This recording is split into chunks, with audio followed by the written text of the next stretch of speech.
Hi, guys, and welcome to my channel all about show business. Now, before we get started with this great conversation about musicians, I want you to subscribe. Did you hear that B? I hit that B, subscribe, and like. Okay, don't forget to do that. All right, now this video is on musicians. Stop complaining if you ain't got work. What gets you to work is what you can do. Can you read music or you can't music? Or you jamming in the club down the street? There's a reason if you're not working that often. So in this video, we have William Foster McDaniel, baby, and he is accomplished in 3 areas. He's probably accomplished in much more, but these are the 3 I know about. Conductor, arranger, and pianist. Oh my God. And he's great in all 3. How you doing, Billy? I'm great. How are you? I'm good. I'm so happy you could be here for this conversation. You're the right person for this conversation. Okay, Billy. Oh, Lord, I don't even know where to start. I'm sure that you've heard musicians complain because they're not working that often. And it seems like when you get down to the nitty gritty, they're the type of musician who's just jamming in the club, down the street, the jazz club down the street. They haven't really honed anything. They can't read music. What do you have to say to that? Wow, it's, to make a living as a musician is really, it's a lot. It is no mean feat. It is not a walk in the park. The only thing I can say is give it all you got, because there's a lot of competition, there's not a lot of work, and it really takes a lot of focus. For me, I had certain advantages because I was trained classically, but in addition to all that, you've got to be flexible and ready to jump on opportunities as they come up. In my own story, after I received an education in music, I decided to go to New York and seek my fame and fortune. And actually, everything turned out by kind of accident, because I just happened to be living next to a musician who heard me play through the wall, and one day suggested I maybe could sub for him in musical theater piece that was playing in New York at the time. I knew nothing about musical theater. Oh. I'd been to a couple Broadway shows, which is cool, but that was it. I was strictly, from the conservatory. Okay, but let me throw this in here. The key thing was that you could read music. Oh yeah, I could read music, and the show happened. It was a show called The Fantastics. Oh. And it was a very demanding show, and it fell right into my classical chops. So the point of this whole story is, when opportunity strikes, you've got to be ready. You have to be ready. Whatever you can do to be ready for opportunity, that's what it takes. It could be in classical music, it could be in shows, it could be in recording, it could be pop, whatever it is, you have to be ready and you have to be disciplined. I would say, regardless of what kind of music you ultimately become involved in, you should be disciplined. If you get a gig, don't show up late, don't show up under the influence of whatever. Be prepared. If that's possible, whatever. It takes a lot. Okay, that's excellent advice. But let's just say a teacher has a student that's about, I don't know, maybe 13, 14, 15. He started to take piano lessons or drums, whatever, but some instrument.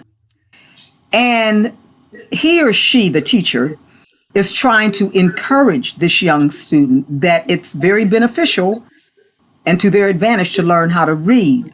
But he's resistant or she is resistant because they don't think they're going to need that.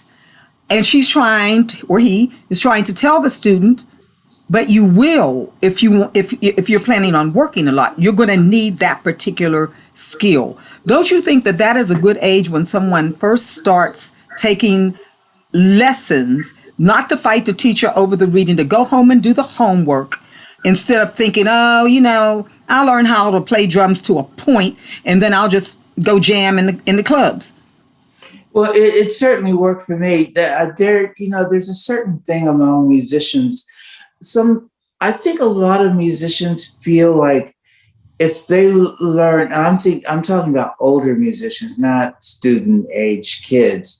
A lot of older musicians, I think there's a myth that if you know how to read music, then you can't play by ear. That's not true. One has nothing to do with the other. Yes, a good ear is very helpful for a musician. And there are some classical musicians who can't improvise, who can't play by ear. That's but one true. doesn't negate the other. The other. Just because you are talented and you can hear things and replicate them doesn't mean that you shouldn't learn how to read music, because a lot of the high-paying gigs, this is something that a lot of people in the minority community don't realize. A lot of high-paying gigs go to people who can read, who can come in, look at the part, and work and get paid well for it. That's actually what happened in my career. Many of the gigs that I've had were you had to be able to read. And I found in touring shows, sometimes we've gone to places, not New York or Los Angeles, where there are thousands of very people who can read, the smaller but towns. in a lot of smaller places like St. Louis, in my hometown, Columbus, and places like that, with touring shows, we have not been able to hire minority musicians to play in our shows because they could not read. So it's really important to learn how to read. But it is also important for all musicians, I think, to develop as many skills as they can handle. One of the things that's going on now with contemporary music is you have to develop digital chops. Yep.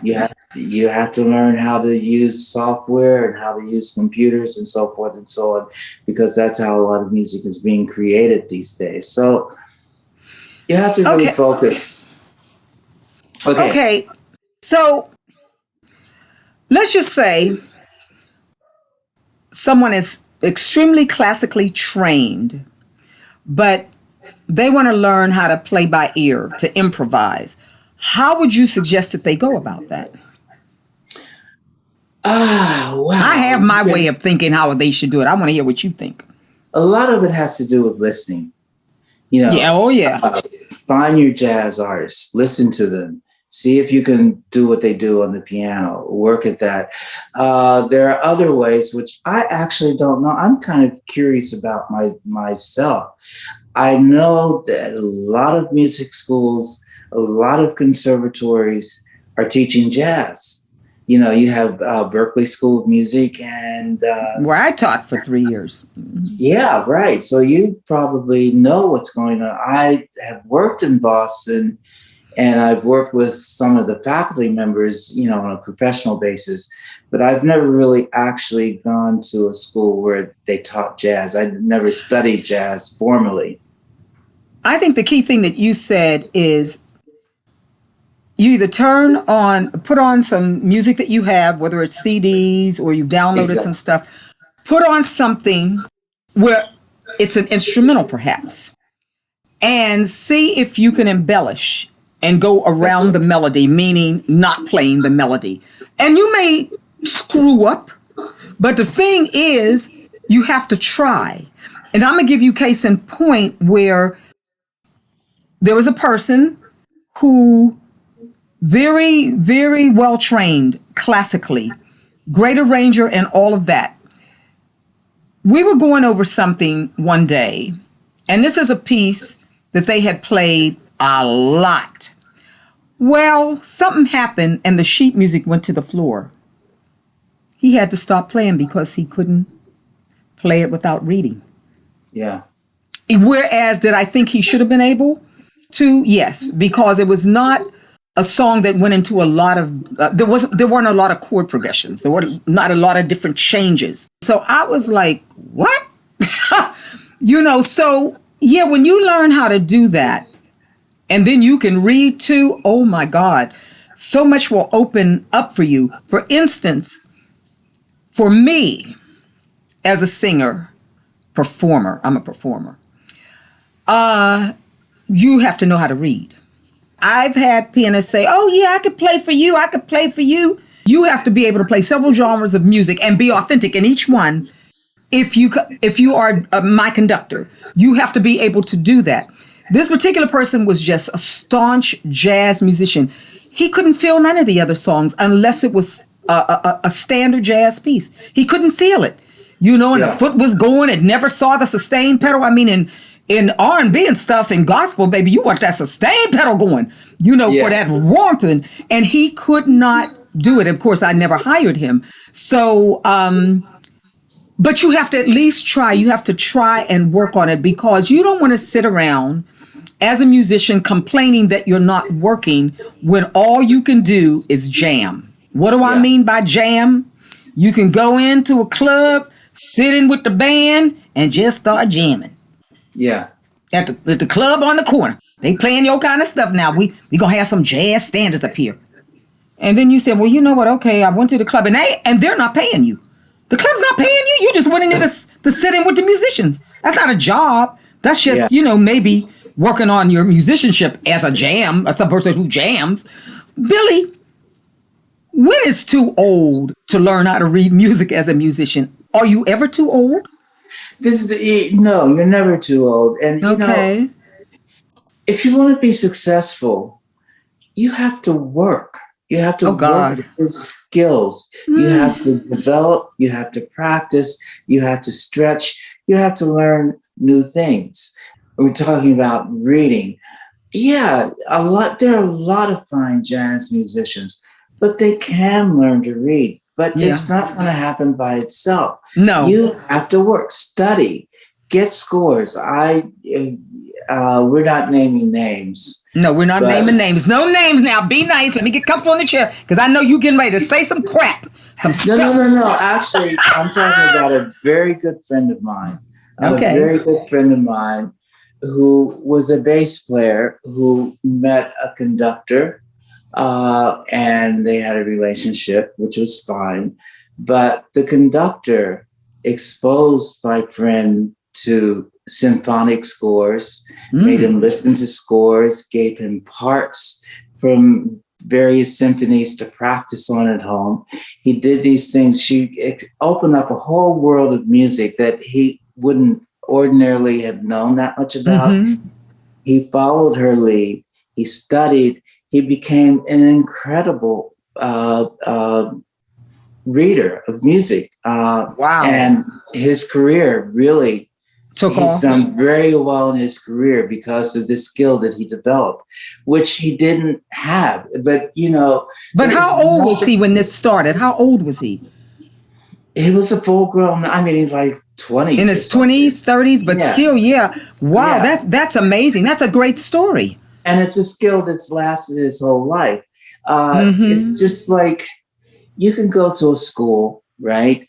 And then graduate and go to medical school and so forth and so on and get your, become a doctor.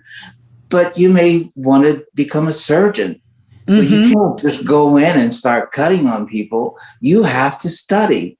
As a musician, you should be studying something for your entire life. Yes. You should never stop learning. Just because, you can play like Charlie Parker doesn't mean that there aren't other things that you can learn. There's so many skills, different skills that fall under being a musician. You never have enough time to learn all these skills.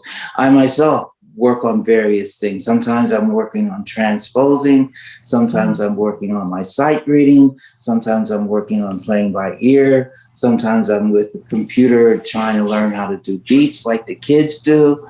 There's so many things to learn. So you should never turn your mind off to anything. You should always be expanding, always broadening your musical knowledge. And the broader you become, the more skills you develop, the better your chances of having a career as a musician. You know, it's funny because it reminds me of, this one musician who's been with me a long time. But I remember when we first got together, he never lets me forget this. And so we're doing Fever. I had rearranged Fever. Totally different than Peggy Lee, but that's what I do. I change songs. I always keep the integrity of the piece, but I make them mine. And I had funked this song up. I mean, this is a funky arrangement on this. So this person is sitting back on the drums. This is his first time in rehearsal. And I've got all kind of breaks in there that you have to adhere to that's in the music. And he's not playing them. So I turn around and he like, I said, stop. I said, and he looked up. I said, baby, this ain't no jam session. He has never let me forget that. And for sure, this musician is an incredible musician, and he does read. But see, when he saw Fever, he said, oh yeah, I know this. No, you don't. All you know is the title. But so when I have a new show that I've created, it drives him crazy because he knows he can't take his eyes out of that music until he learns it now. And it usually takes him about 2 or 3 shows until it's here. And then after that, I said, you can close your eyes all you want, as long as you know where those accents come. So the thing is, as much as my requirement for any musician playing for me is reading at the same time. Yeah. They can't be sterile, baby. They can't be stiff. That means they will do the outline of my music and hit those rhythmic patterns like I want. But all the rest of the time, they got to be giving me some of them, who they are inside. They can't be playing note for note, because if you do that, you have no feeling. You just playing everything that's on that piece of paper. You can't do that with me. Yeah, you can't do that with me. Notes on paper can only take you so far. Only take you so far. They can take you to a certain level, but there's still levels. There are many levels beyond the notes on the paper that constitute music, and getting there is something that you work at as well. I mean, it's something that's inside of you, but it's also something that you have to work at. It's like any skilled artist. I mean, you can go to the circus and see people on track, or you can go to an ice skating show. You see an artist and they do what they do, and you wonder how they do it. And how they do it. They make it look easy. But it looks easy because they work so hard. They've worked at it. I think that's what we have to do as artists. We have to work hard to make things sound easy and like they're just natural. Listen, here's bottom line. Do you love it or you don't? Exactly. Do you appreciate the gift God has given you or you don't? Me, I have a gift. I've worked hard on it to make it almost do anything I want it to do. For instance, I was born a classical singer. I was a dramatic soprano. At some point, I decided I wanted to try other styles of music. Now, did my vocal folds go through hell? You better believe it, baby. I had no's and all kinds of things because I was born a classical singer. Now I'm belting and doing all kinds of stuff that's new to them little vocal folds. They're slamming together like this because that's what happens with your vocal folds when you belt. So my vocal folds went through a change, and eventually the reverse happened. it was hard to sing the classical and it was easier to belt. Now it's kind of come full circle because I can call on high notes at will and sound like the only classical singer. But I enjoy singing in different genres of music. The only music I have not sung and will not even bother to want to sing it because it's a sound that has to be in your voice for it to come off really authentic, and that's country music. There's a sound that you have to have. Yeah. You have to have that sound. But other than that, and another thing I love singing straight. It's like, I don't know if this happens with musicians, Billy, and you can enlighten me on this. Is there such a thing as a musician riffing on, I know what it is for singers, but riffing on their instrument too much? Is there such a thing as riffing on an instrument too much, playing too much crazy stuff? That's an interesting question. Isn't it? Mm-hmm. Yeah. I mean, classical musicians don't do that. Oh, of course not. Yeah, unless, I mean, at one time we did during the Baroque era, which was what, the 18th century or whatever. Mm-hmm. People like Bach and they probably improvise as much as jazz musicians do today. And somehow in classical music, that pretty much has gone away. But for a jazz player, I would say no. Okay, I mean, the old-fashioned way that jazz players played was just to play the melody once. And as Dave Brubeck once said at a concert that I attended, if you don't catch the melody the first time, if you don't recognize it then, you're never going to recognize it. Well, I definitely agree, because it's the same with singers. Don't be riffing to be riffing without a cause. You know, the composer wrote that melody for a reason. Sing the melody first, and then you can start to embellish. And even then, you don't want it to get out of hand, because I have seen singers literally, and I think I've seen some musicians do this too. They go too far. Now, having said about riffing and that kind of thing, which is really most attributable to singers, there is an art. I want you to speak on this, Billy. Woo, Lord! See, I feel it coming. I feel it coming. There is an art to being a great accompanist. Yeah. Baby, an accompanist is exactly that. You're accompanying. I've seen accompanists just play over the singer, playing all this craziness on the keyboard, or I said, don't they know they're accompanying? This is not their show. So speak on that, Billy. Well, we're supposed to be supportive. We're not supposed to be the show. That's what you're supposed to be. You know, we're not. We're supposed to be complimentary, and by you can't be complimentary if you fade totally into the wall either. You know, so it's a balance that you have to find. You don't want an accompanist that's just not there. Well, the word is supportive. You need support.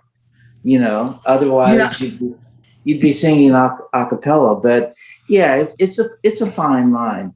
My favorite accompanist story was actually, there's a famous, this really involves classical music, but I always found it in music, very accomplished accompanist who accompanied all the classical celebrities, was playing for a particular artist. And every time they got to this passage, the artist would stop. I don't know whether it's a violinist or a singer or whatever, but they would stop and turn around and say, you can't play that passage too soft. It's happened every time. Wait a minute. No, you can't play that passage too soft? Too softly. Too softly. In other words, you're too loud. You can't play it too soft. It could be soft. Oh, you can't. Yeah, you can't be soft enough. Okay. So every time they hit the passage, he would play softer. And the guy would turn around and say, you can't be too soft, you know. So the accompanist got really annoyed. And one time they got to the passage and he didn't play.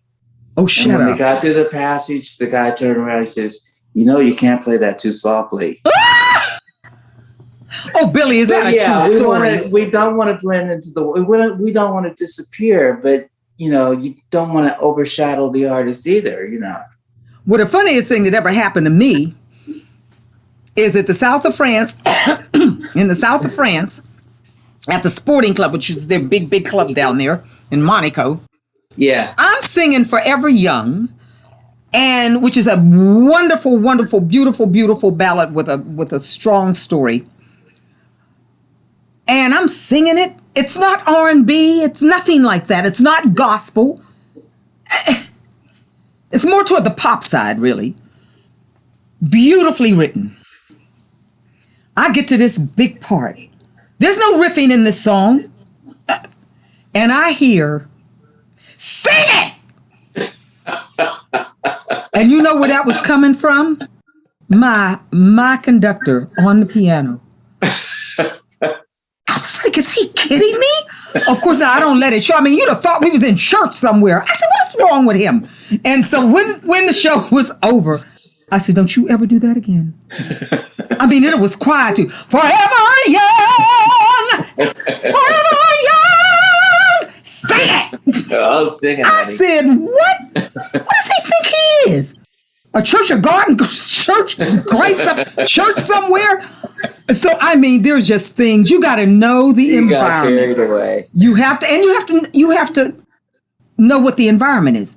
You have to see what it is. That was not the place for that. We're not sitting up in church where you just did will to say anything you want. But yeah, that's actually a great story. Well, you know, Billy, we've I think we've given some good advice here. You just got to work on your craft, multiply your gift. Just put on some jazz records, instrumentals, and get on your instrument, whatever it is, and just start playing along with. This is for your ear now. It's not reading music. This is totally different what we're talking about. Knowledge. Always expand your knowledge. It's really interesting. People that are huge, you find out that they did this. So my daughter is a big Michael Jackson fan, and she was telling me that when he was alive, he listened to a lot of European classical music. You know, people like Quincy Jones, people like Stevie Wonder. You'd be amazed at the vast knowledge of all kinds of music that they listen to. It doesn't just happen in one little tight little place. You've got to keep your ears open and your mind open. Such good advice. So I hope you young people, musicians, and even you older ones who can't read, as you heard what Billy said, it's never too late. You know, my father, he started studying piano in his 50s. Because he was a singer, right? Your father was a singer? Oh, my God. My father could sing, yes. And he started studying piano. So every evening, after dinner, he was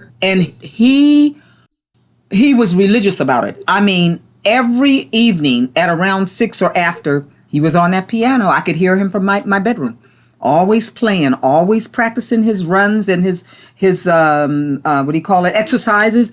I mean, amazing. And you know what? He got to be pretty good. Yeah, and now it's easy because we have the internet and we have all these tutorials, and there's like thousands of tutorials that teach all sorts of aspects of music, not just piano, but whatever you can imagine. Really, there's stuff out there to help you learn.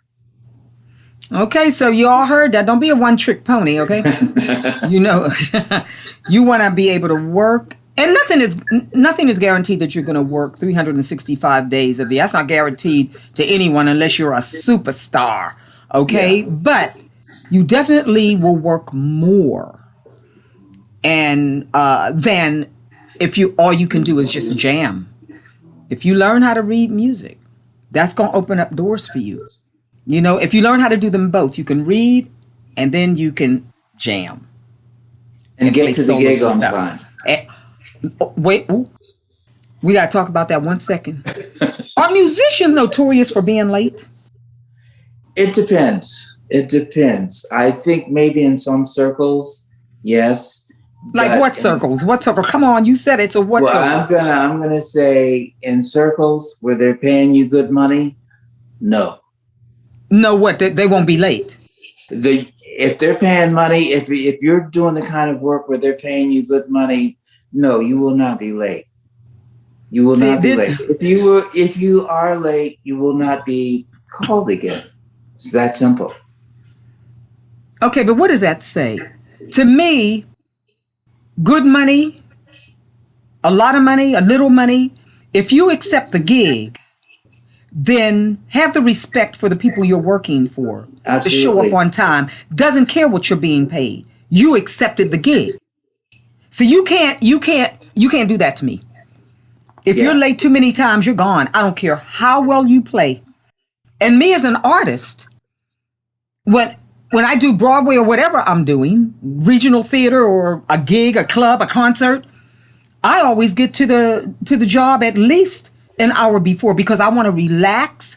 I want to warm up my vocal folds. I mean, when I was dancing, I would want to warm up my limbs, all of that. So to me, there is really never an excuse for showing up at a gig late. I'm sorry. Absolutely, absolutely. Yeah, what I'm saying is if you want to be a professional, you have to be on time. If you just want to, hang out with the guys and play jam sessions and, have a good time, whatever, that's fine. That's fine. But if that's you want fine, to but don't complain. If you want to make a living, or if you want to be paid as a musician, don't be late. Well, Billy, this was great, honey. This was such great information because this is an in-your-face kind of conversation. We're not sugarcoating anything. We're just telling you what is.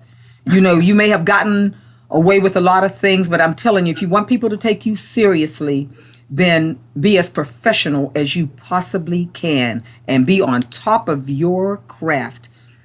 If you're going to be a drummer, be the best drummer that you could possibly be. And so forth. So that's right. The best drummer, baby. The best whatever. Just try to be the best at it. It takes work. It takes work. It does take practice. It takes discipline. Yes. Of course, now a drummer, can you imagine? Ooh, Lord, as a parent, and they got a kid that wants to learn how to play drum. Lord have mercy. Get some earplugs or something. But anyway, thank you, Billy. It was a pleasure. Oh, such great information. And thank you, viewers, for checking out my channel. And don't forget to subscribe and don't forget to like. See you the next time. Bye. Bye.